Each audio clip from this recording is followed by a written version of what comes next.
Little Jerry. Little Jerry. I've heard Jerry Mosier around before. Oh, You're the president of WYGH. I've seen his picture on the post office wall. Next to the rest of the wanted people. He got an award. There you go. He's been around long. That's good. So yeah. So Jason, you know, and to see him been introduced. Yeah, just a Okay, good. All right, cool. So I didn't catch your name, sir. Name's C.M. Brown. C.M. Yeah. I'm the outlier. I'm the one that He goes by from New initials. He's from New York. we're Yeah. gonna have one camera operational today. You can see how the camera works and the CM directed and did all the switching for our election show last night from in there, and CM runs the master control area where we put all the shows in the air, keep them all scheduled. No. No sleep. No. He just slept here. We all went to bed, but we got very little sleep. Yeah, Oh, exactly. I couldn't The sleep. night after the I couldn't election, sleep. I don't know about you guys, but I always dream races and numbers.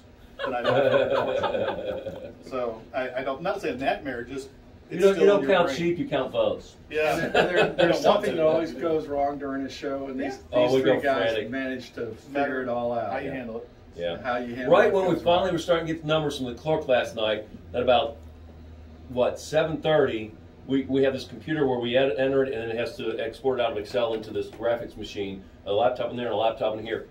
That one, we go to export it, and it crashed. And it took 15 minutes to get it logged in, to get Microsoft to allow you to log back into the software. And then another 15 minutes to go in and put in that one, and it crashed to put it on the air. It cost us 20 minutes of not having those crashes. But these guys were in the studio with precincts numbers, so we had precinct numbers that were better than the clerk's numbers anyway at that And I point. did hear, since But we're running around going, Since we talked. computers! as of this morning, I heard the Boone County numbers came in When you much got it, slower you got it. Much than slower? Kent County's did, yeah. Okay. Yeah, we did. Boone County actually was. Were you watching it? dragging Did you tail see a little bit of it or not? So. I can't get it. Okay. I don't live in Kentucky. I live Oh, there you go. You don't have All to. right. Yeah. We're on the web. We're on the streaming. web too. You can get us on Facebook. You can get us on Our Facebook page. You can go to our page and watch it live. Yeah, our website. You can go to Roku, free channel Roku, and watch Yeah, it. my wife was Yeah, we have a Roku app. You can It see is all on our Roku. My Yep. wife has Roku. Yeah, Don't you look up remember? You look hear up the that every time TBNK they app on your speak. Roku box, and It's free. you'll see all our video on demand. It's all free, All of and it the- has 3 live streaming channels. And all of the Optimus clubs are available there as well. And don't My wife forget, kept hitting the Optimist Club and making a mistake and like, I'm looking at something and people are talking. No, that's not it. I think I go the live She was seeing the elections. speeches, the speaker series. Yeah. So walk me through this because I never have used Roku. You go to Roku and then you do what? It's Roku, so ROKU. Yeah. So if you have a Roku box, you go on the left-hand side where you got your main menu, and then on the right you see all these different things like Netflix and all that you can choose from. Stay on the left menu and go down where it says, is it Channel Add Store? Add channels. Add channels. It used to be called Channel Store, now it's called Add Channels. Something like that. You click on that menu, and then it'll have a search. You can go down and search, and you can put TBNK, and it'll come up with several things that are labeled TBNK in part of their name. And then you say, install this channel. And then it'll put a little square over on the right-hand side next to where you have YouTube or whatever else you've got. So all those, like when you first get your Roku, it comes preloaded with the big names like Netflix and Hulu and whatever. Amazon. Yeah. So now some of those are free and some of them you have to pay for. Like Netflix you got to pay for, Hulu, Disney, but you can get all those quickly and easily. But then you can do the search to find smaller companies' apps like ours. Oh, okay. Yeah. I didn't know. I really didn't know that. Yeah. It's an interesting box. and for all of the grandkids or children, you can see my 2 Santa Claus shows every year, thanks to Jason and Tim. Yep. They've been on for 25 years, Dan. 25 years of Santa Claus. It's called Santa Claus Education. Longer than 25 years. Well, maybe it's been 30 years, Jason. Yeah. 24 years. 24 years, and it's Santa Claus Education Series and Santa Claus Entertainment Series. Yeah, the kid who played the elf in that Yeah, graduated college 4 years ago. that's right. So, That's right. Yeah. And I was going to He was a little say, kid. Yeah. Tommy Bates's church out there out west in southern part of the county, where Brenda Sebastian, by the way, was a big help in us keeping public access. Yep, Brenda was around for a while. And Gil Hammond. And but his 2 sons, Tommy Bates's 2 sons, were on that first Christmas show and are all now singing and traveling the world. yeah, people don't realize that Tommy Bates that's on nationally syndicated. That's the Tommy Bates Yeah, from Kenton County. yeah. Same guy. Holy cow! So, Yeah. So let's get started. Yeah, okay. Well, let me give you, just before we go through the room, just since we're talking about a little history too, just to give you a little background on us. We've talked about the election night show, which obviously we do.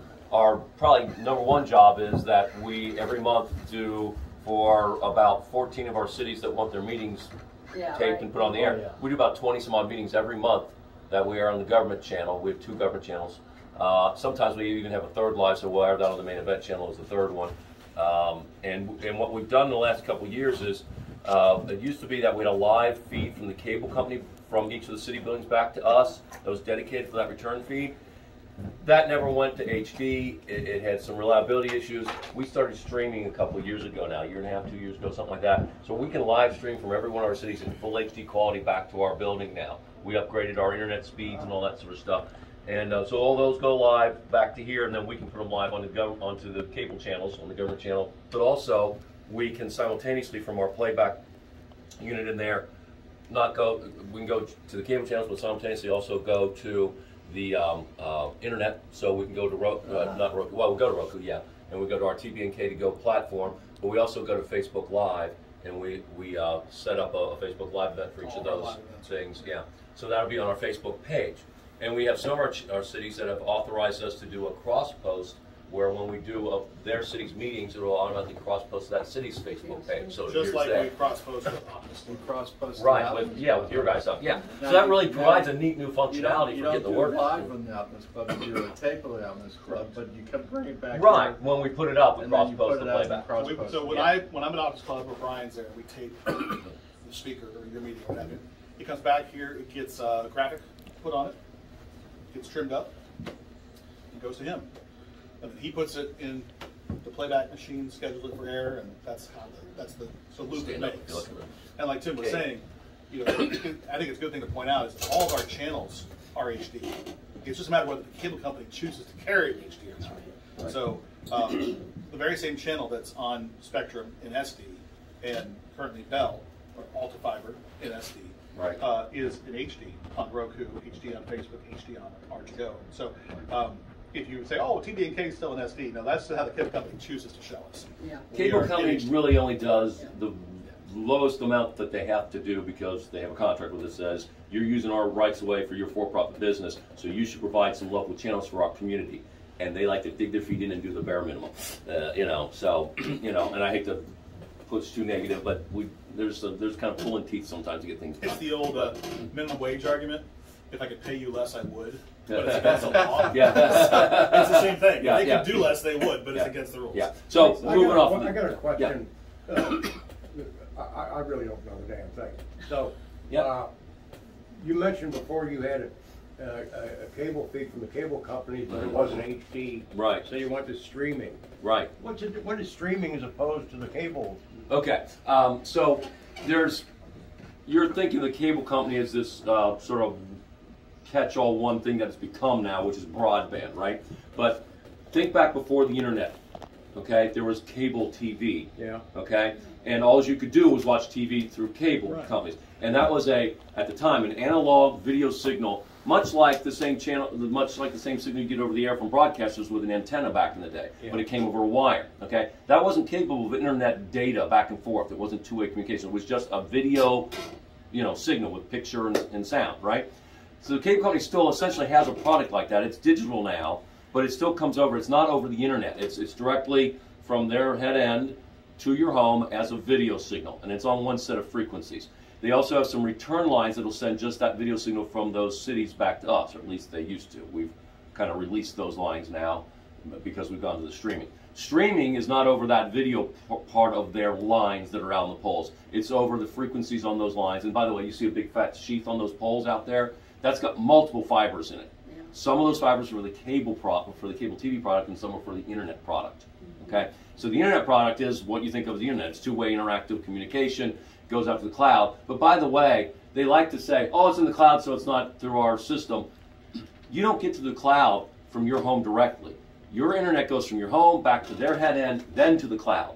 Then from cloud back to their head end and back to your home. Okay? Now, you might get from your home to somebody else's home with email, but that goes to their head end, and probably the cloud first to the internet email server and back to their head end and back to your friend's house down the road. So it's not exactly how you think of the cloud, where everybody goes to the cloud and comes back. No. There's a head end there. So so that's internet. All right. Now that you brought up the cloud, Yeah. what is where? If I know it's Where's not. the cloud? Where's the cloud? You're going like this, but I know it ain't. Yeah, nowhere, it's up there. and it's everywhere. It's nowhere. This started because back in the 60s even, there was a thing called ARPANET that was started by the military and some other companies that were doing research how to do more, I don't want to say robust communication, but communications that could withstand some attacks, so to speak, okay? And so they decided instead of just, and they do a phone line, which could be cut, they're going to have all these phone lines between universities and between research centers, between military centers and all that sort of stuff. So it becomes this web of a grid of stuff. If one goes down, it just routes around to the other ones. Okay? It's a decentralized network. That essentially is the cloud, except it's become way, way more expansive since then, okay? To where everybody's on it and contributing to that path, all these pathways. The cloud has become a phrase people refer to because they don't know where it is. Right. Because it could be on a server at Amazon or a server at IBM or. But that's the point that I wanted to make is when we say it's out there, it's nebulous, and it's everywhere. Where it resides is on servers at major facilities that connect to the backbone of all these fibers, okay? So it's Amazon's servers. It's Netflix's servers. Now, they're not letting just general traffic on there, but you get your internet video through there, right? It's Microsoft's, has a service that's called Azure that is out there. It's all the internet service providers like the cable companies. They have all these servers that serve this data back and forth and all to all these other internet service providers, okay? So that's the on-ramp to the internet. Before they had these major internet servers like Amazon and Microsoft. So it was largely libraries, universities. They had databases at big warehouses. Right. And Convergys was one of the database companies here in town that had just, we thought when they had terabytes of storage at Convergys, we said, holy cow, that's a lot of storage. Right, now it's petabytes and more. Yeah. So it's seriously all across the country, in every city, you're going to have warehouses that have servers in them that belong to some company that's helping to connect all this data streaming of internet web pages. So that kind of meanders. Yeah, it's a big web. It was designed as a decentralized network in case of, quite honestly, in case of nuclear attack. Now, so that taking out one hub wouldn't take out the system. The problem with that is, while it still exists that way largely, the connection from your home to the cable head end is not necessarily the same diversified network. If they chop down a few of these lines, you're not going to get to the head end to get to that web. So it's kind of, in a way, failed itself a little bit. If a tornado comes through, you're going to lose your internet service. Yes. Right, yeah. So it'd be nice if the cable companies had actually strung more of a token ring, they used to call it, or a web so where everybody's connected multiple routes back. But no, they just did one line, so it's more like a star and spoke.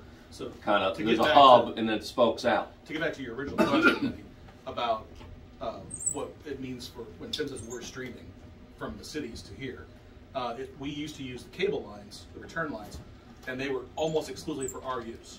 Those have mostly, the return lines gone away, and we've replaced them with using the streaming boxes. We actually use the internet to send the signal as a stream back to here. Right. And it allows us, while it's delayed a little bit, the old lines used to be almost live immediate with maybe half a second delay or what have you. We're now about a minute and a half behind because streaming, like when you watch YouTube, it has to buffer. Yeah.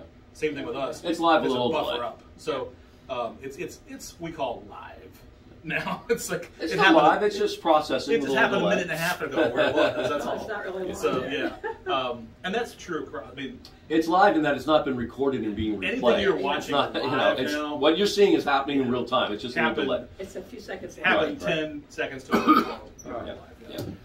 My head's in the clouds. That's all right. Yeah. So you don't know where it is, what we're saying. So it could be anywhere on the server. And when I say the cable company, it'd been nice if they'd have done the network, the web kind of thing instead of just direct lines. I don't mean just any one cable. Most of the cable companies didn't do this across the country. So it's just because economically and business decisions, this is the cheapest, quickest way to get everybody hooked up and also keep your price lower and all that, of what you pay. So. Other advantages of streaming is that one, it's HD. But it does keep the backbone and the middle mile more, in that web so that it's more resilient in that way. So it's just that your last connection, your last mile is not that resilient. Streaming allows us to be HD, but it also allows us to be any location that has good bandwidth now.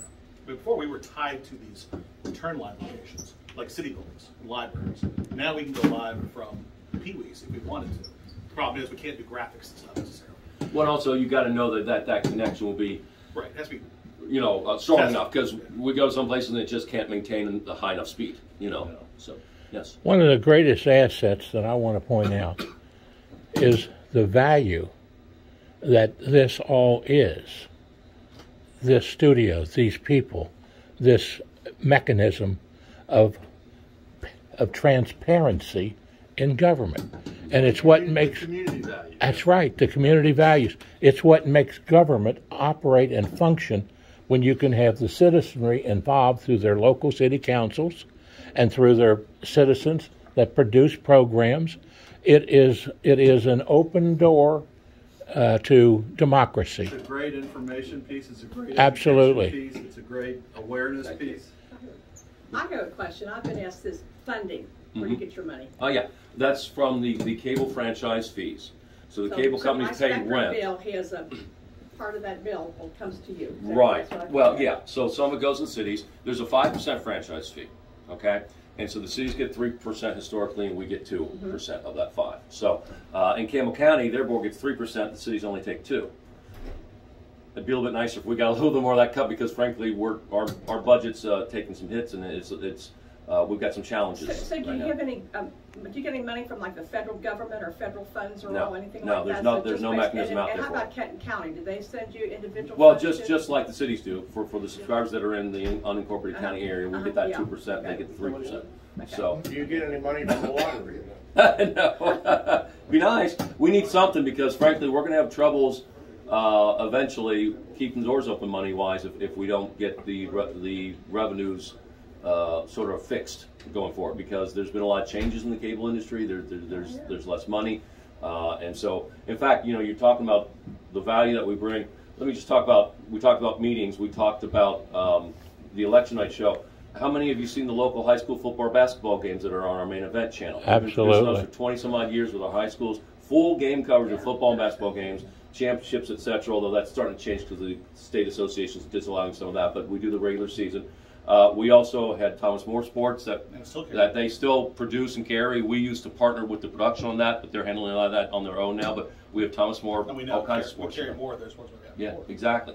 So that's I've got a question. Yeah. How much do you charge the cities to use your service? Because there is no charge. The 2% they pay us is what. Crescent Springs is not Correct. not in right. Crescent Springs would have to pay that 2% instead. So Crescent Springs keeps the full 5%.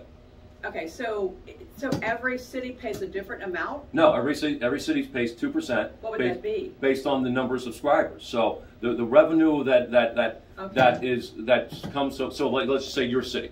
The cable company knows what the revenue is that is generated in your city, right? Right. Yeah. So if your city has a 5% franchise fee, your city would be taking that 5% off of that gross revenue within your city. If you're a member of our board, you would give us 2 of that, and you would keep 3.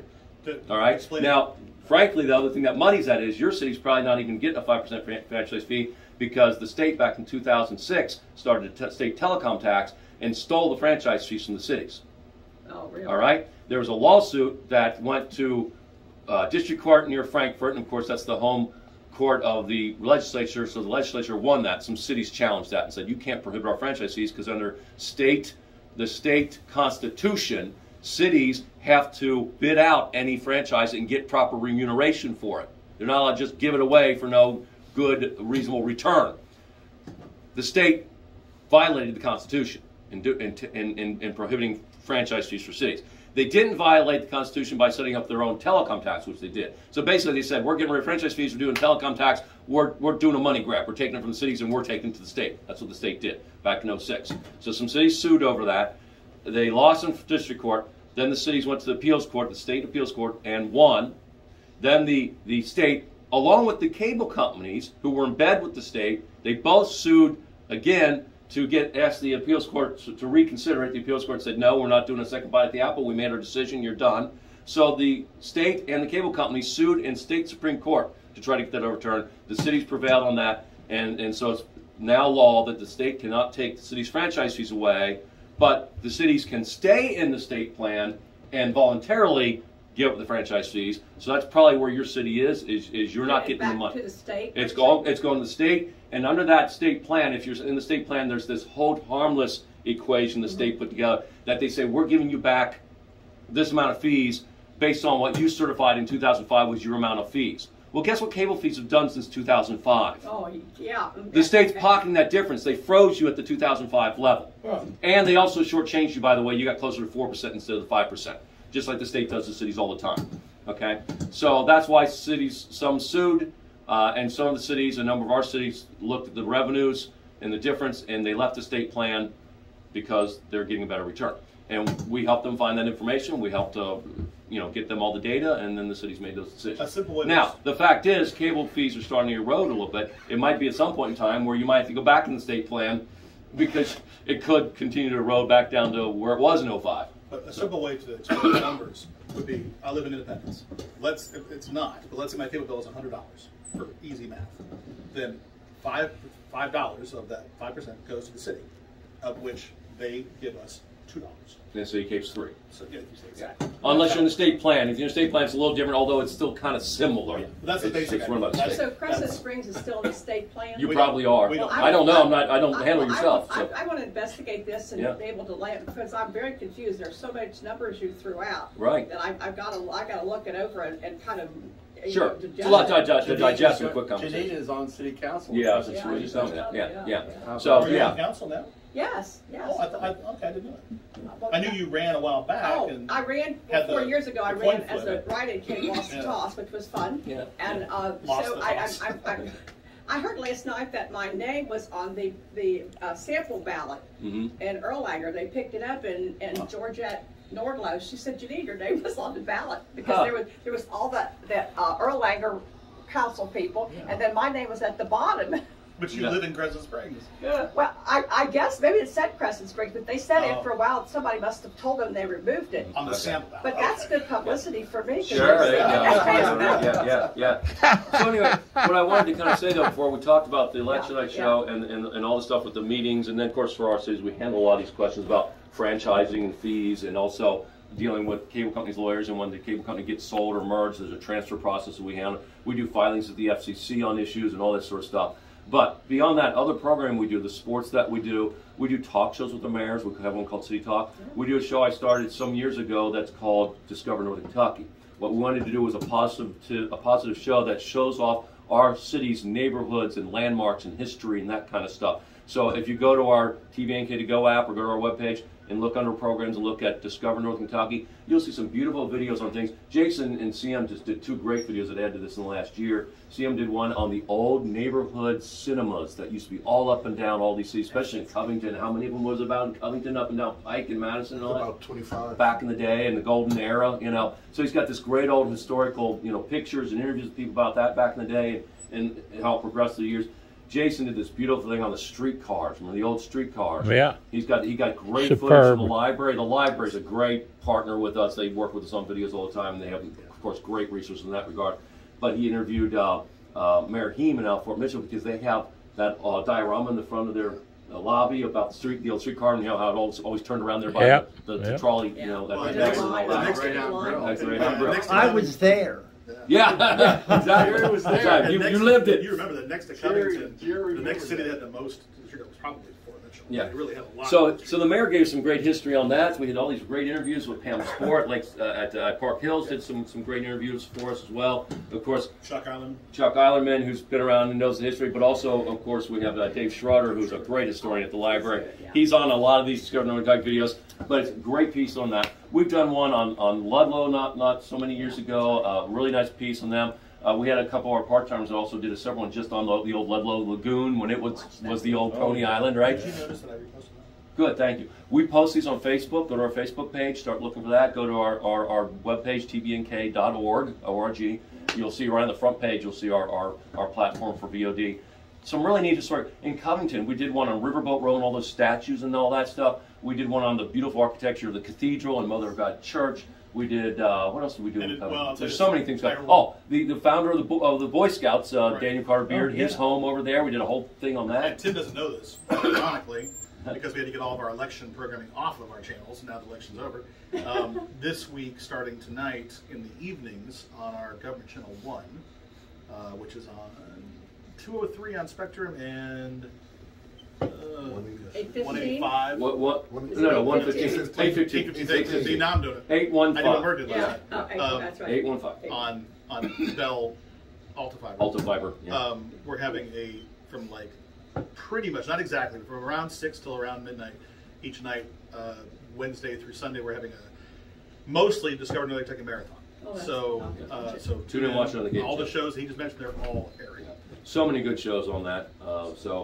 We really enjoy doing those shows over the years. We've had to cut back on how many new ones we do in recent years. We just don't have the same funding. We don't have as many part-time production crew to help us You don't with look it. like you're living in a luxury here. No, exactly. So you talk about the value you see in that, John. All that. We're probably going to need your voice eventually in the next year or two, because there's going to be meetings with community leaders about the future of TBNK. and funding and all that sort of stuff. So if you see the same value, I will talk with a couple board members that are probably going to be meeting with some leaders about, okay, what should we be doing, and they need to interview community leaders, politicians, but groups like this. The public needs to be heard. That's right. And there are using two it, major cities. because right now there's some people they don't know. We're kind of, as some of them said, you're kind of your own. Your problem is you're a victim of your own success. You operate smoothly, and people forget about all the stuff you're doing for them, and they take it for granted, and they forget, and they just don't see. That's very true. They don't realize how often those club meetings are getting on the air and all that sort of stuff. I think I've told you this before. Everybody else knows there are two major cities in Kenton County who are not members of TBNK, and they are Crescent Springs and Erlanger. I know. And we would be very open to speaking to them. Yeah, if they want to join, we'd love to talk to them. I'm very close with Jessica Fetty and Tyson Herbies and that whole group, and Steve Doe now that he's replacing Adam. So I've got a conversation. Those people talk to me anytime, and I'm going to ask Tyson about it. I know at least three of you probably have heard me talk quietly about Boone County and us, and that's not a good relationship there. That has nothing to do with Crescent Springs and Erlanger. So we are more than happy to talk about that. So. I'm just curious to find out. We're doing budget and financing now. I think we have a meeting. I got all these meetings good, but I'm not complaining. But I want to find out more about the finance, and I want to find out more about TBNK. I've got a lot of questions, and the questions I need, I can always go to Tyson Hermes and Jessica Fetty, because they've guided me through a lot of issues that we might even. They won't know much about this side of it. No. And if they know anything, it'll be their viewpoint from the other side. Well, that's good too. To go both sides of it, because I think what we've been able to work with TBNK has been a great asset for us. And I think people, they misassume often that when a city belongs to TBNK, they just do our meetings. That's all they would get out of it. And that's not true. That's one of many things they would get. We have cities that when they build a new city building, we're the ones that spec out all the equipment for the audiovisual in their commission chambers and make sure that that's all set. The county put the new building in, then they did the upgrade at the Independence Courthouse. We were there installing all that stuff. Yeah. We will spec out the gear for them to purchase, because it's stuff that they'll own, so they purchase it. We deal with their contractors, say, here's the wiring we need run through the walls, because we don't run stuff through people's walls. We're not construction people. But once those cables are in place, we end the cables, we install all the gear, we configure it, we make all the wires, connections. What I was going to get was that's very true. Yeah. But we also, if a city joins TBNK, we don't just cover their meetings and many of their special events. Right. All the franchising work that the city has to do now becomes TBNK's, and they don't have to deal with any of that. It's all handed off. Also, they get their citizens get access to the facility you're going to see today, to use it just like John has used it in the past, to produce programming, whether it be for church or for local interest or what have you, and they get access to the field gear and the studio and the edit bays, and also we work with the high schools in the area. So we right now we're students on we have this career. Ongoing outreach going on. That's going to be our next project. Yeah, we have ongoing outreach with currently with Holmes High School, with Holy Cross High School. In the past, we've worked with many other schools in Kenton County. Starting up one with Dixie.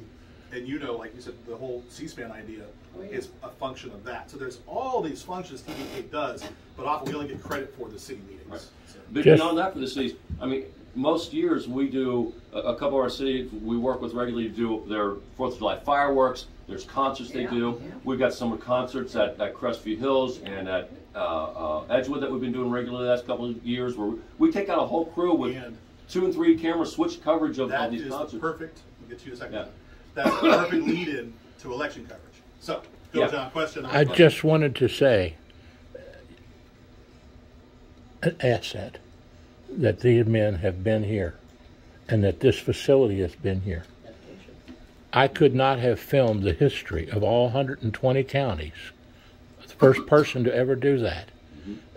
I donated a set of the tapes to every county library in the state. Won awards at the state level from Kentucky Education Association. All of that because this facility was here and these men were here doing the work that they do to help a citizen do that for all the state of Kentucky. And they've shown on public access many times teaching children about the history of their state. Before we do the tour, we should actually talk about what PEG is too. PEG is a term we use for public educational and government access. So there's 3 flavors of channels we have on the cable system. There's channels for the government meetings and government programming, like we do these talk shows with the mayors and all the other Discovering Northern Kentucky things and all that sort of stuff. And Covenant Business Council, the chamber we've done over the years, all these kinds of things. Then you got the educational channel, where we have a channel that schools can submit programming to put on the cable system, okay, on those channels. And we do, the kind of work that Jason was alluding to with the schools. And then the P part is public access. When we talk about your residents of your city, if you remember, they can come in here and take free classes on how to use our cameras, how to edit with our edit systems, how to use our studio, how to produce programs, and then we get them on the air for them. And they have access, because this facility, to the world's most powerful medium, which is still TV or video, whether it's over cable channels or over the internet streaming. It's the most powerful medium you have, which is why so much advertising is on it, right? And so people would not have, access to a full professional soundstage and studio at home. Now these days they can get a decent camera for a decent price. They can do a certain amount of things, not quite fully professional, but that some of that line is blurring a little bit. But you wouldn't have an edit system like this. These are edit systems that it's called Avid. It's the brand. That's used by the national networks in Hollywood to produce. Now they have a little bit more expensive version of it. We don't have quite their budget, but it's still the same system, the same software interface that you edit with. You just don't have as big of a horsepower on it. So they have all those classes that they can take for free, and they can air their programs here and use the facility that you wouldn't have anywhere else. And would it so be beneficial, I'm already thinking, that you could present this to the Optimist Club Live about what TBNK does and how they operate? Would that be a good topic for us? We could do that. Yeah, we did that for a while back. This would actually be at Pee Wee's, and then you'd actually, the TBNK would actually tape the program, and then put the program on the air as an Optimist Club program. But talking about the importance. Jason and I went and did this at the Latonia Good Association. There you go. Could we basically invite you to come as our speaker then? How much time does the speech? What's the range? 20 minutes? 20 minutes. Okay. Yeah, I've got a presentation. I can come, and Jason and I can do it. Yeah. I'll run the camera. But we can fudge over a little bit if we need to, right, Jason? Yeah, you can. We can give you 30 if you really No, I can fit it to whatever. Are you currently working with Ignite at all? We have, yes, and we have some interns from there. We have one intern, and actually next Tuesday we have, I didn't tell you this, the 2 newest interns for next school year coming into Was one of the interns helping last night? Yeah, Eddie. Yeah. Eddie's been interns all year. Yeah, Eddie's from the Ignite Institute. He's been interning all year. He's been helping with various shows, and we had prior to Ignite, before they came to exist, we worked with Kenton County Schools. They used to have, at all 3 of the high schools, they had their own video programs. The reason we don't work with them now is because they've moved all those to Ignite. So we don't Ignite. I see. Right. So if you want, we can take you to the studio and talk about that and show you the control room. Let's show you the shiny stuff. Yeah. Let's show you the neat bells and buttons and lights and whistles. And, you can see it. You can see right over. And I can talk to this thing and say hello. So they've got 2 cameras that are This is live. how we're doing this. There they are. There's Dan live. Hey, widen that out for a 2-shot, Jason. So we're talking about redistributing this slide. It's Dan. The Dan cam. Dan is very big, the Dan cam. The damn cam or the Dan cam? We call damn Dan cam. I'd shut that one down. Yeah. Try to say the damn Dan cam 3 times fast. What is this here? That is called a teleprompter. That one's open right there. This one's actually functioning right If you look at the front of this mirror, it's a 2-way mirror in front of that lens. So the lens doesn't see what's on that mirror, it sees me. but I can look on there and we put big text on there and I can read the script. Okay. So that's how the guys on the news, when they look like they never have to look at the script, they don't have to. They're looking at the script right there. Yeah, I've been So last night, Merv was reading from that teleprompter. Yeah. I got familiarized with that quickly when Biden was president. There you go, right. So if you watch the guys on the news at home, you'll see their eyes just going left to right a little bit as they're reading across the screen. And if they're not good, you'll see them going a lot left to right. Yeah, right. So one of the big topics last night was this House redistricting. We redistricted all the House seats, and we gained the 78th district, which is the whole southern half of Kenton County. And poor Savannah Maddox got bumped over to Boone County, and she now only has a very small portion of Kenton County. So Jason was sitting over there at that computer at that table where the lamp is, and he's cycling the slides on this big screen in coordination with Dan, so Dan could give analysis on this or that or the other thing. Basically, half of the people in Kenton County lost their state rep. They gained a new state rep, but they Here, lost have a the seat. old one. So they in the picture. They actually changed state reps because of the redistricting. So, and they didn't know that. So they found out in this election that they have a new state rep. You want to sit down there, Sean? Come sit down and get in the shot there. So what's interesting about the way we do things in this studio is when I worked at Channel 9 and Channel 12, we had a studio stage that was set up all year long for our news. So it was a really big build-out thing, very three-dimensional, all that, because it didn't have to move. What we do here is, on election night, we do this set. Then this gets torn down and isn't back up until the next election. Yeah. Okay? Then the rest of the year, day to day, week to week, we have different producers from the public that come in, or our mayor's talk show, or whatever. That's going to change. So we approach it a little like a hybrid between a theater staging, like you do for plays, where you have more flats and things, you move stuff on and off between scenes, right? And a TV stage where it's a full-blown. So we have all these different backdrops, we have these curtains, we have different set pieces and desks and things, so we can change our look and get lots of different looks. Like if you look on the wall, there's a couple of pictures of a couple of other looks that we have for some talk shows and things like that. So we get all these different looks out of one studio by being able to change and mix and match. Now, do you have multiple studios, or is this the only This is the only one. And if you look back here, which I don't want you to trip in the dark, but there's a couple double doors, we have a whole bunch of staging pieces back there. What I always say is that this is a working studio. If you guys had walked in on a normal day, so like the reason you're here today versus a different day. A normal day, this room would be empty, which would be a shell, and not much to see. Yeah, there would never be that. But by coming the day after the election, we left all this up for you guys to see. I know you did.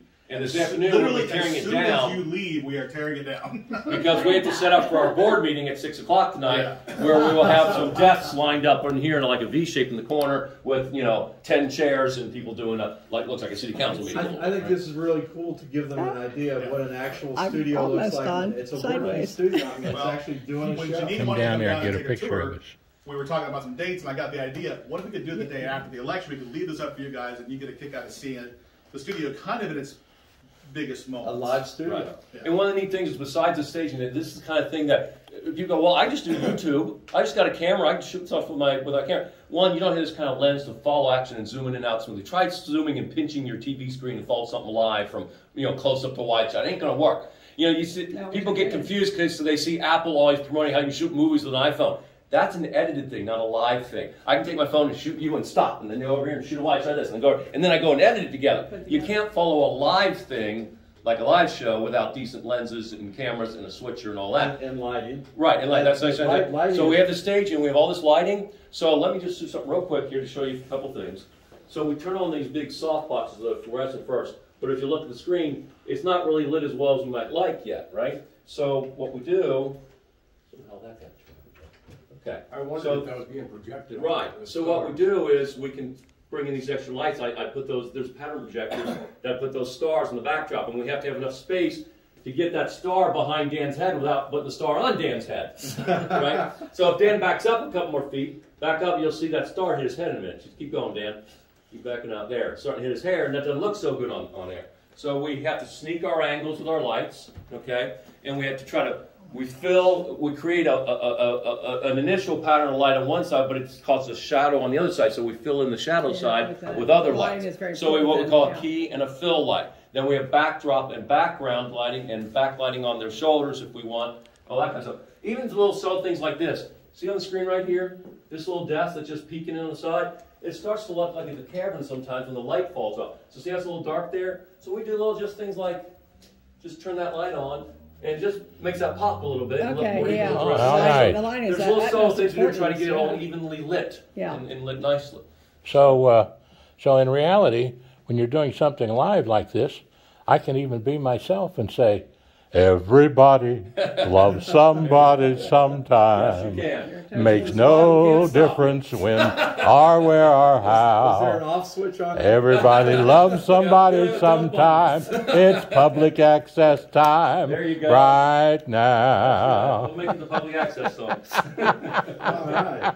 So, you know, and in a studio like this, you have intercoms, so, because the guy in camera has to know what the director wants. So, see, I'm sitting in there with headsets, and we've got headsets, and he says, camera 2, I need a close of this guy, or I need a wide shot of this, or a 2 shot of those 2 guys, or what have you. And then he'll tell you, ready 1, the commands the director gives us, there's always a ready command and then an execution command, because the ready command means, hold your shot, don't move, dummy, I'm coming to you. Okay, so ready 1, take 1. You know, or ready 2, dissolve the 2. So there's a lot of microphones, there's a lot of communication going back and forth, and you guys don't see that when you're watching the show. This little box back here, a piece of metal box, that's got multiple mic inputs going through one cable back to our audio mixer, and we've got a little blue cable coming out this last night with this microphone that went to Merv. So that's how Merv was mic'd, and a similar one I for had Dan a microphone right here that I was went around to a box over here that we plug into. So that's how we get everybody mic'd and then mix the audio levels. So the other thing with the lights we were talking about is we've got a dimmer board over here, so there are other lights we can bring up to do other things in the facility, you know, which aren't necessarily what we needed for last night. We pick different things. Yeah. So that's kind of that. We could probably show you the control room, the switchers up, right? See them? You want to show them a little bit what we have in there? So did everybody get to see what they want here? This is great. Good job. Okay. Thank you. Sure. Well, if you want to cycle through this little control room, see them show you a little bit of that was Denny doing the camera.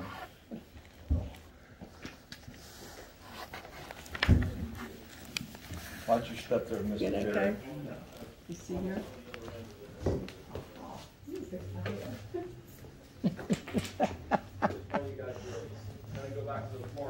Great job, Jace. Thanks, John. I'm going to bring up last night's election show. You guys come back in here and see it. Oh, wow. I can't wait to see that. That was exciting. Woo! I'm still recovering from last night.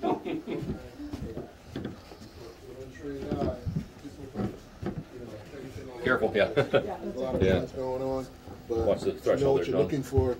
Like the director is doing one thing.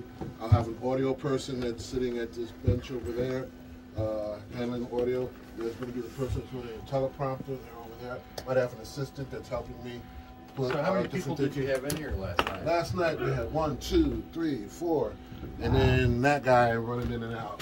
So you had five people in there. Producing that, yeah, wow. Yeah. And I'm trying to keep everybody in the right as side. organized, like I said, it's organized chaos. Because if I don't know what's going on, then it's not happening. What is it they say? Herding cats? I say that. Oh no, I stomp on cats. I stomp on training racehorses. But this is what happens. So what happens here is, again, see this here and here. This is what we would call live or program. And so basically, I'm watching what's coming up next. And that's, see here, that's camera 1. So I would just call that the preview screen on the left, so like the on deck circle. Ready 1, take 1. And I say ready because I want everybody to know, hold your shot, don't do anything stupid, don't move around, because I'm about to take you.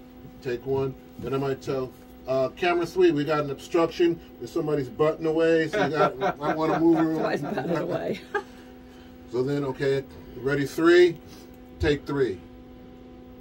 Ready 2. Tim on take 3. Tim is over there, so, but, you know what? He's going to sit down, so ready 2. Is he sitting down yet? And There he is. Hey, I got this headphone on, and I'm yelling at everybody. Yeah, that's good. And I'm telling them, all right, everybody.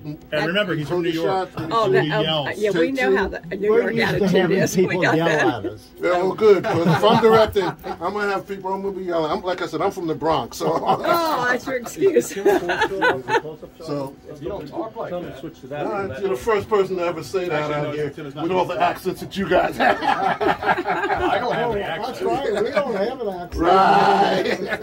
And I don't sound like I'm from the Bronx. Yeah, you don't. But So this is how we do it here, and I have to tell the audio guy what to do, and we just switch back and forth. Maybe I did. We switch back and forth, and we tell, like these were some of the numbers. This is the DVD. Oh, not a photo, that as well. Excuse me for a second. Interesting. Good thing they got chairs on wheels. Yeah. The wheel, the best invention ever. Here we go. Oh, look at it. Election. Yes, yes, yes. Let's go. The opening we'll have up. That was the opening to the show last night. Yeah, I know. Now you should have somebody else do it. Yeah, it took about a 12-person crew to run this last night.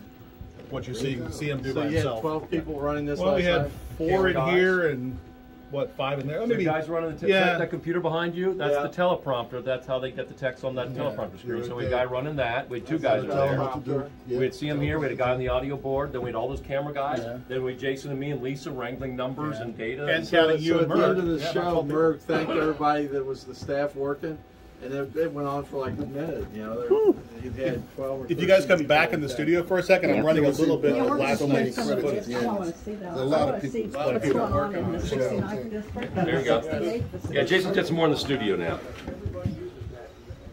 So you guys can see a little bit of last night's coverage. I'm filming all this. This is good. That's good. Right now, just with those 3, what I call super precincts, Rand Paul has built up quite a lead on the Republican side of the ticket over his challengers. There's really no challenge. Challenge at all. Back in the day, back in 1990. You know, a lady just retired from her. She was the director on the news show. I can't think of her name. I know, there's been so many people over the years. I was mostly, She was there for 33, 34 years. wasn't Phyllis Sparks, was No, I don't think so. Is Phil Sparks related to Alice Sparks? I always get it? that. I don't know. And I always say I don't know. Yeah. So what's Jason doing? Oh, he's playing this. Last night? Yeah. This Yeah, is you that's guys talking last about sorry. some.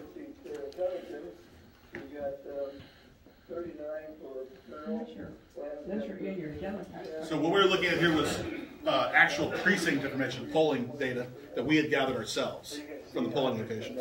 So we got numbers. How did you do that? You send out reporters? They just literally look to the window where they post the results and phone them in. Yeah. Yeah, there. Who's the gentleman behind the desk? That's Dick Murgatroyd. Dick Murgatroyd. That's what I thought. You know, I know you may know Merck from the political circles he's been, but back in the 60s, 70s, 80s, he was one of the biggest local TV directors in town. He ran the Ruth Lyons show, the Bob Braun show, and the Paul Dixon show. He directed all those shows. He was the director. He was doing what CM was doing, but he also was producer in a lot of They that stuff. inspired, through the Midwest Hayride, they inspired Hee Haw. Yeah. They spun off Phil Donahue in Dayton. Yeah, he started all those shows. So he's a great person after this because he knows the TV and he knows the politics. So was you working beside Dan? I was part of the show last night. Dan was doing the analysis. He's talking right there. No, I didn't know how old that was. I tell you, Dan did a lot of research Less to pull than together so 24 many hours. facts for us. Don't feed his head. Very similar proportion, 55 for Worth, 10 for Washington, 14 for McDowell, and 190 for Massey. And Crestview Hills is again a very similar proportion, 48 for... So we had these numbers before anybody else. We could have called the Massey race at 6:30 when we got these numbers. Based on Crestview Hills alone. Yeah, it's based on Crestview Hills. For several years now, since we started doing more of this analysis, Jason's been organizing crews to drive down to precincts individually and get the numbers off the doors. And they call them in, and so we have numbers that aren't just from the clerk's office. And last night, And sometimes those numbers are higher numbers than the clerk's office has been able to get to yet. last night they were often higher numbers. So if I go to Roku, I can look up this very program and play it again? You will be able to. It's not up there yet. It It's was not up live, there but yet. we have to get it ready for Okay, all right. on Yeah, demand. But we'll it'll put it be up there. Yeah, give us a few days. It'll be there. But it was live. And Covington, we've got 117 for Schmatty, 124 for Gravitt, one of the close ones. I kept asking myself, where's Dan? Where's Dan? And I found out. It was on TV. Yeah. Jerry didn't know that. Jerry didn't say.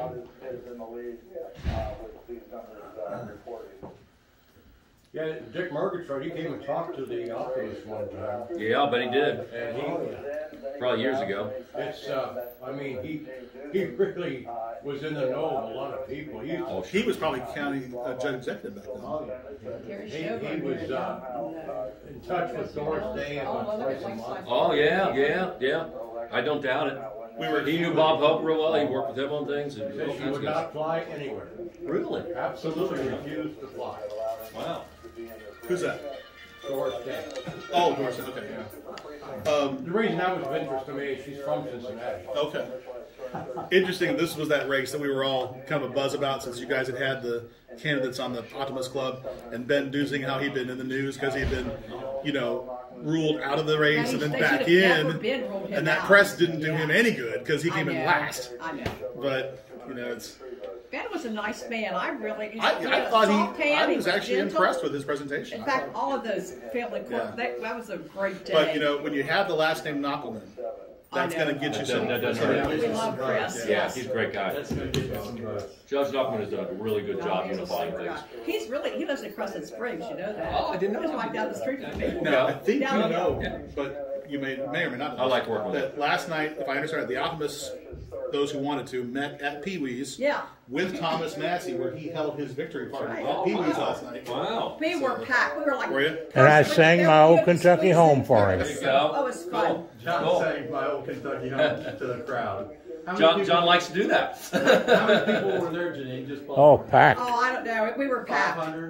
500? Easy. I mean, you couldn't.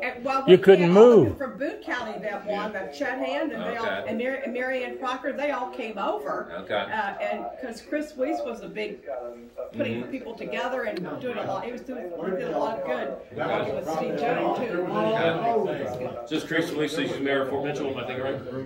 I didn't see him. No. Okay, I thought you said mentioned name. I didn't know that. What did I say? I thought you said Chris Weiss or something was involved. Oh, Chris Weiss.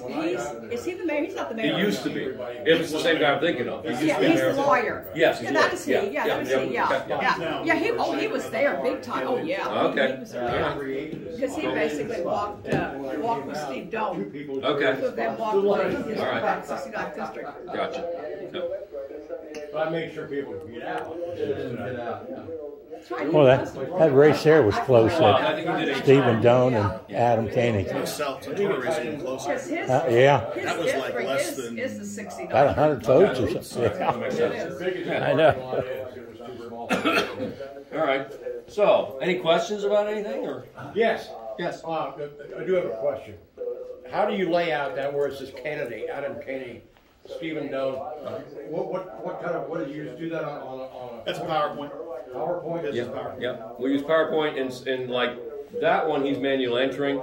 When you see the county numbers rolling on our other segment, that's actually what's imported from an Excel spreadsheet into PowerPoint. We link them together and they can import. Yeah, that just flew right over my head. Okay. When you link things together like that. Yeah. We have two more things to show you real quick. All right. Just follow me.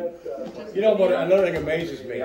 I can remember back in the 50s the size of the cameras. Yeah. Oh yeah. Way easier now. Yeah. And this. Yeah. Rosie, we're gonna read your video. Come on down, guys. Oh, the Abbott. This is good stuff to see. Rosie, come on in. Good, how about yourself? Doing all right. Yes, you Good. Come on down, guys. I want to introduce you to Rosie.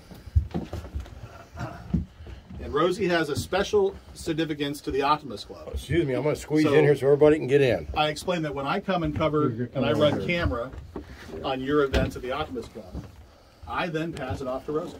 Hi, Rosie. Rosie's the one who familiar faces here. She cleans the beginning and end up. And then you have to clean it up. That's right. I had to clean it up a little bit. Can you make me look a little bit, That's younger? You guys go, you're not rolling yet. You already look young. Screenshot. Oh, thank you. And Rosie's another neat example of one of the neat things about a place like us, because we get this opportunity sometimes to bring in, not only do we bring in young students sometimes that are just, you know, out of college and they're getting their first experience and they do a lot of things for us, but Rosie has how many years of experience at Channel 19? 17 years. 17 years. And she's kind of moved on from them, and she spends some time doing stuff she has a passion for here. Yeah, that's good. Where it fits her schedule, and we get the benefit of having some great experience. Rosie came to us as an intern back in 03. Yep. Something like that. Kind of started her career here, so she's not that old. I know. She was 4. I feel old. Yeah. She came to us as an intern. We helped train her as part of her schooling, and then she went on to Channel 19 and had a 17-year career at Channel 19. When she left Channel 19, we grabbed her back up. So I tape your event. It goes to Rosie. She cleans it up and throws the graphic on the bottom.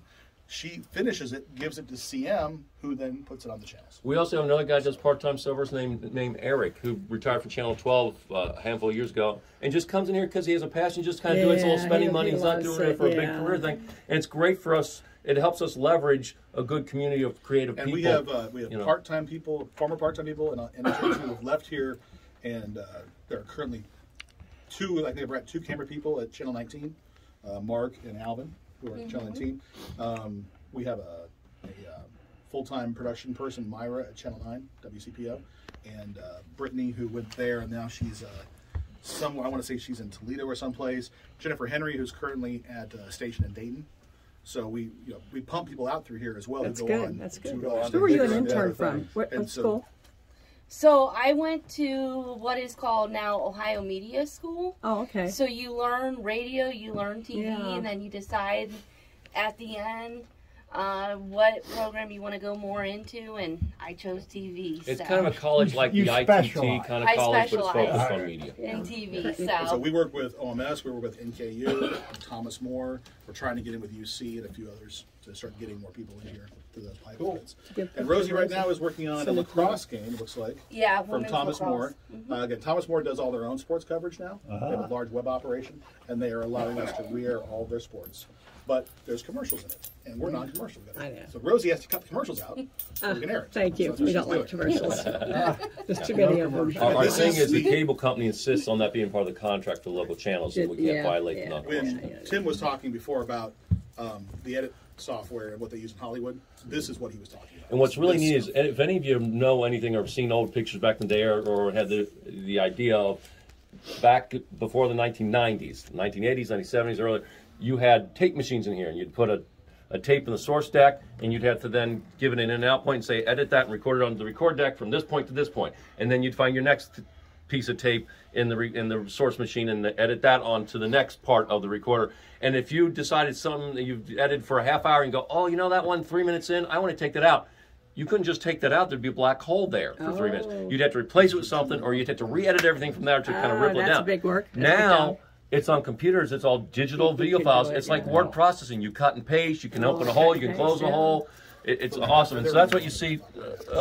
You can even show them a little bit of the timeline of there's different clips on the timeline there. And so everything's represented as little clips. Of course, you probably just have one big clip because it's this one big long piece. Yeah, this is one big game. Yeah. This usually means break. So they're doing blue frame technology today. So they'll usually have one of their commercials of, what is it, Barleycorns or St. E's. That's their two big ones. So you see the sort of blue-gray lines with the little up and down black stuff that's a waveform. Those are 2 channels of audio. The pink line is one layer of video. We can add more layers above that pink line of more layers of video, and we could fly a piece of video in a box, or a picture-in-picture kind of effect, or we could dissolve from one piece of video to the next, or we could add a layer above that is a graphic with text that has the name of the person talking, or what have you, titles, things like that. So technology today is just unbelievable. You know what? Way too much. I'll tell you this. Way too much in the last 10 years, it's changed more than it did in the 40 years before. Lost me too. And I mean, I'm an old timer at this point. You can even make me look skinny. It's the point where I'm hanging on for dear life. And you talk about old timers. I started on my first Avid when I was doing corporate video for Cincinnati Millicron in 1994. Yeah, and that Avid. Now you're an old timer. Right. But I want to just tell you, that Avid was one of the first Avids that could actually edit broadcast quality, what we call Betacam type footage. Okay, it wasn't even HD yet; it was all SD still. But that was at least a broadcast quality thing. And to get a whopping 36 gigabytes that could run fast enough on hard drives to do video, and to have a tied in, literally a video switcher tied into it that within the electronics of the machine to be able to do just one dissolve at a time. Anything else that you had to render, that was $120,000 for that unit. Okay, now we've got terabytes on this, and there's about a $12,000. And that exact unit that Tim is talking about, they had at Millicron. One of our old part-timers bought it for $1 10 years ago. Because it was mostly broken. But we knew the person had left it. Millicron had given it to somebody else, and they were just getting rid of it. They were going to throw it away. So that was sort of Let's go to master control. But it doesn't work anymore. Master control. Thank you very much. Nice. Oh, yeah. This is so much better than that ever was. Nice to meet you. Nice to meet you as well. Say goodbye to see you again. Say goodbye to the folks. Hey, I'm always here, so. We love you. And your name again? Rosie. Rosie, we love you. Love you too, John. Bye-bye now. Enjoy the rest of the tour. Okay.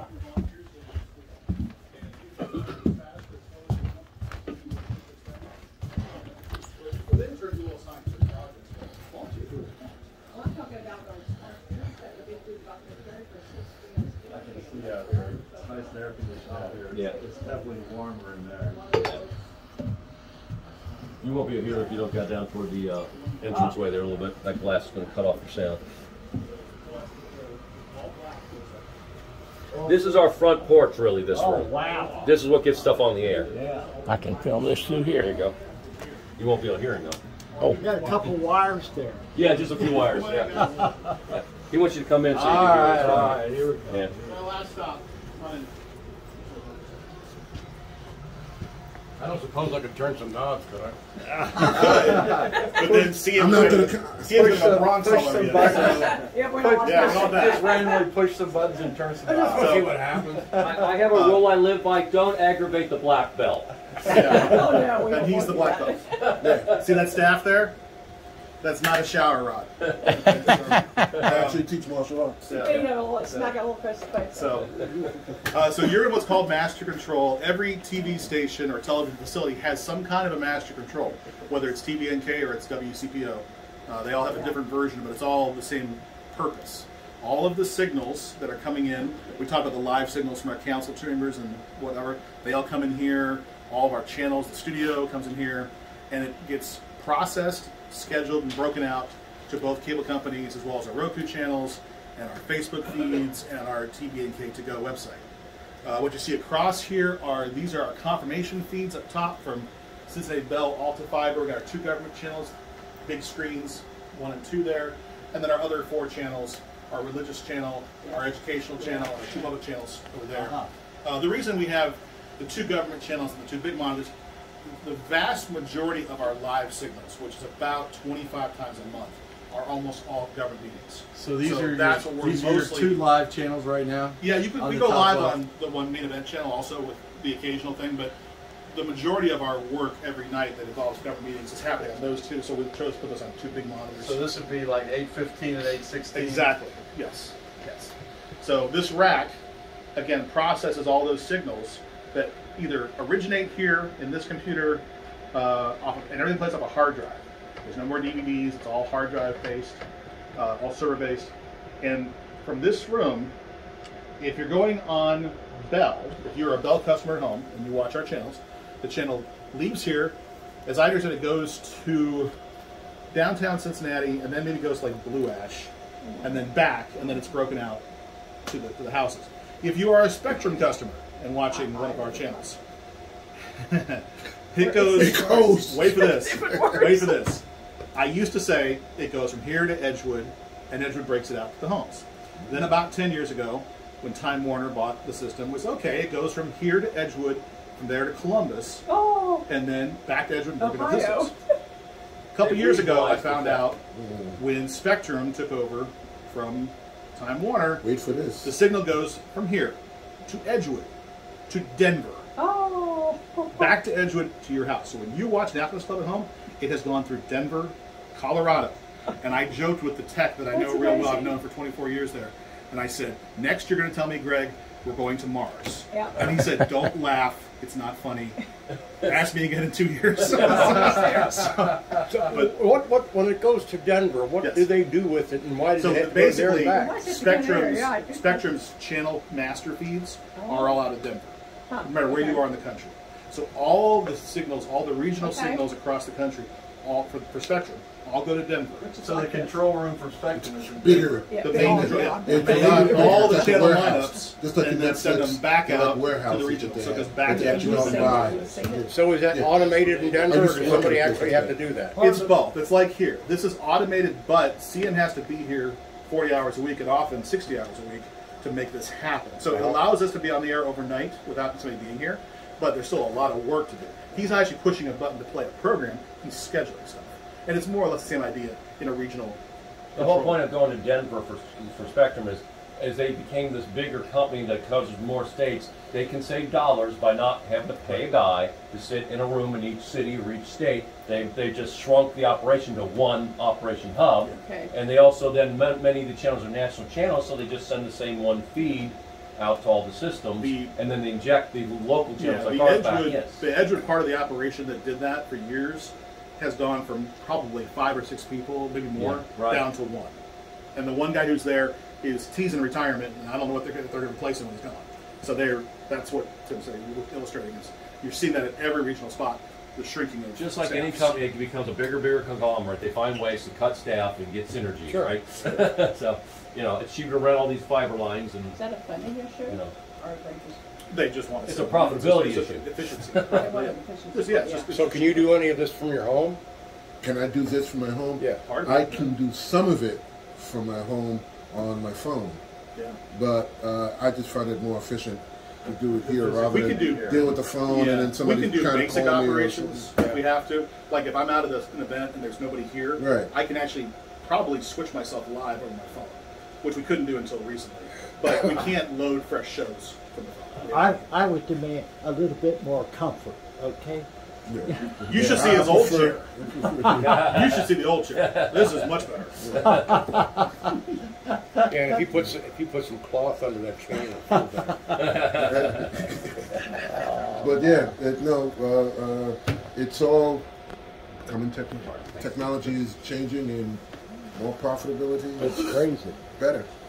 Praise the Lord. Depending upon what end of the profit scale you're on. I'll leave you with this: that Tim mentioned the history shows and whatnot. One of them's playing right now in that lower right-hand corner. That's the show that CM did about the local cinemas. Oh yeah. CM could dial up the audio. Oh yeah, there it is. That's Ludlow, isn't it? Yes. Dave here. I remember taking my favorite movie was here. The Shaggy Dog went in. Oh, that dog. It's the happiest adventure that ever happened to anyone. See Fred McMurray and Gene Hagen in Walt Disney's new motion picture, The Shaggy Dog. It will play in the theater near you. At a theater near you. Meant more back then. It wasn't just an advertising slogan. It was true. Whatever movie theater. I think it's called just the connections. The gentleman that's doing the voiceover is Greg Procaccino, who's also on our board, and he's the head of theater. He's an advisor. Yeah, he's head of theater for Thomas More University. He's on the TV board, on the CTC board. With their wonderful history. What he said. There's old Shirley. Oh yeah, I'm gonna give us a quarter. Nice. Join me as we remember the neighborhood movie theaters. I didn't remind me to tell you about the connection. So you notice he can bring up any of these channels to listen to manually, but also you'll see all those LEDs bouncing there. At a glance, he can make sure that there's sound that he can see visually on each of our channels to make not kind of little cost control. Is Hobie, the Love Bug. Happy little beagle. Adopts a has-been race driver and turns him into a champion. Dean Jones. Hold it, you two. I've done great with this little car so far. The only time I heard a Jolly Green like that they use for decoration. Tim just is remind you of the movie theater. Oh. Well, most of them actually Started back in the 90s, and they would just give me about 10 or 12 mini story packages to edit, and I would just sit very in informative, myself. John Stevenson. It is, isn't it? And so the phone calls would drop stuff off, but I didn't meet. I filmed it all. And it's way too much information. I think he was originally a cameraman, but yeah.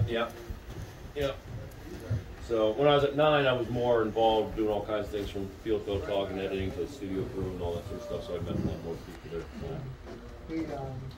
Well, Jason, I gotta run. Thank you. Hey guys, thank you. We didn't think this would be as long, but thank you. Very informative. Thank you for appreciate you taking advantage of it. This was great. See you next Wednesday. All right. See you next. What's next Wednesday? What is next? Who's speaking next Wednesday? Let me see. You are.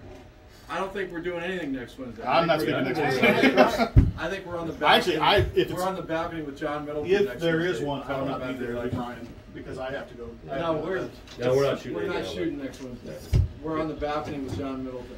We have the Blue Jays. We need a break for a little bit. He took the room from us. Oh, okay. Really? Oh, you're on that balcony. Okay. We're on It's Pee-wee's balcony.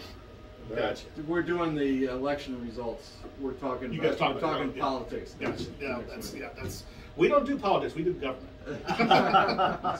Amen. So you said in the last 10 years, the technology's increased a lot more than the previous 40. Oh, yeah. Unbelievable. What do you see in the next 5 years? Retirement. That wasn't the direction of the question. I think we see. I don't know that there'll be another massive title change. I think it's going to continue the route it's on with continued use of the internet to maximize signal getting around. You're going to see, increased storage, increased speed. We'd like to continue to evolve in what our internet, social media platform type presence with our VOD and all that, and be able to get better, more frequent promoting of it. But we have such a small staff, it takes people to do all that. You know what my prediction for the next 5 years is for you guys? You're going to see a lot more artificial intelligence in your more automation. In the equipment out it's there. going to be totally automated. And just in the last few years, Lily, if you go back probably 3 years ago, you had to have one of 2 cable systems in Kent County to see our shows, our live signals. Now with your phone, you can watch us worldwide for free, literally. That's amazing. On several platforms. So, and that's just in the last few years. That's going to get bigger and better too. Right. That's all up here, right? It's all up in the cloud. Yeah, up in that cloud. We're over those servers in different cities. Yeah. Do you see in the future? Dan, before you leave, let me do one thing. Let me say a little prayer for everybody here. Lord, we thank you very much for what we have here in a cable system and in a public access system. And thank you so much for the workers here, Jason and Tim, and all that have come before them, including the ones we met today behind the scenes that we never see. Lord, thank you so much for what we have as citizens and as human beings on this earth. Watch over all of us and protect us. In Jesus' name I do ask it. Amen. Amen. Normally we do an invocation to start the meeting. Today we did an invocation. There you go. All right. Thank you, John. Thanks for coming, guys. I don't know if you guys are planning on a lunch. I don't know what you guys want to do. I won't be joining because we got to tear this thing down. But if you're interested, Bard's is only a couple blocks away. Great burgers and fries if you don't mind the grease, which I don't. So if it's advantageous to you at all to leave your cars here, you are welcome to leave your cars. Yeah. Thank you. Now, as far as walking distance, that's probably your only option unless you really want to walk to Granny's. What about the sports bars? Legends, I don't think they're doing much. Okay. Yeah. They also had that Oreo chocolate batter dip thing you can go yourself. It's not far. The only thing is, what was that, deep you have fried to cross Oreos? the train tracks, so if you cross the wrong time, you might get overtrained. But that's try the deep fried Oreos. Yes. And whether if you get caught in the rain. So Right. now, I'll also tell you, if you want to go to Bard's but you don't want to walk, there's a public lot right across the street from Bard's. You can drive your car to the public lot. Oh yeah, I know where that is. That's right across from the Roost, isn't it? Yes. Right. Do you see in the future, anytime in the future, 3D television? I think it's going to be what it is now. This kind of teased thing that the industry would love to see happen, that the public doesn't really care about. I never understood that. The problem with it is the technology is getting better and better as far as we don't see it. But the general public doesn't want to more than once in a while for some fun little thing for maybe one show to put on glasses, which is the only way you can do it because the TV has to give you 2 different angles. Yeah. You can't do that sitting in front of a TV that far away. You got to put on glasses. And literally, the best one I've seen is not the one with the green and red separations, but glasses that literally have LED shutters in them, so they'll turn off and on. So it turns the right one off when it's in sync with a monitor that's showing you right and left turning off and on in the monitor. I always say it really is impressive looking. I'll tell you too. But bullshit. Yeah. I'm glad I'm as old as I am. Yeah, right. Okay? Most people don't want to bother that. I mean, I might watch it for one thing. Life is in 3D. I don't need TV. I want TV in 2D. TV is really still is a 2D storytelling medium. It's more about good story and good lighting and staging and nice contrast and nice colors. And I do a good bit of freelance work. Right. The other stuff's pro distracting. Sports and that kind of stuff. Yeah. And I can tell you, nobody's, except for the occasion of the Super Bowl or some kind of special event, nobody's doing any 3D. Right. Here's one of the best examples. You remember those old Viewmaster things? Yeah, that would be for a picture? Yes. How many times you want to pick that up versus how many times you pick up a photograph that's 2D? You just don't want to deal with all this crud in front of your face, you know. Well, I had an uncle that had a camera that would take a three-dimensional picture. Yeah, it was cool. And then it was a slide that had two separate slides. Right. You had to look at it through a Viewmaster. Yeah, right. They used to have this old wooden stick thing with two different lenses that you'd look. That's through even going back the old further. days. Yeah, that was the predecessor. But I still have a couple of pictures with that. Yeah. With that viewer. What's going to happen more is that the younger generation loves video games. We'll get more virtual reality in these virtual headsets, and 3D will happen in there frequently. But again, they're going to put that on when they're gaming, not when they're relaxing. Well, I'll say hello to my lunch guest. Two people who are great supporters of public access and have been since the beginning. That's Gil and Jan Hammond, who own the Christian radio station 107.5 FM on the radio dial out of Falmouth, Kentucky. And they came with me to testify for you all many times and supported you. And I'll be having lunch with the two of them. They're both in their 80s now, a little long in the tooth like me. Yeah, we all get there. And but I look forward to telling them about the meeting today. There you go. Cool. God bless you all. Guys, we're going to let you get to lunch. Yeah. So. Yeah. Thank you so much for your Thank you, Jason. attention. Thank you, Tim. Thank all the staff. By the green ladder. The green ladder.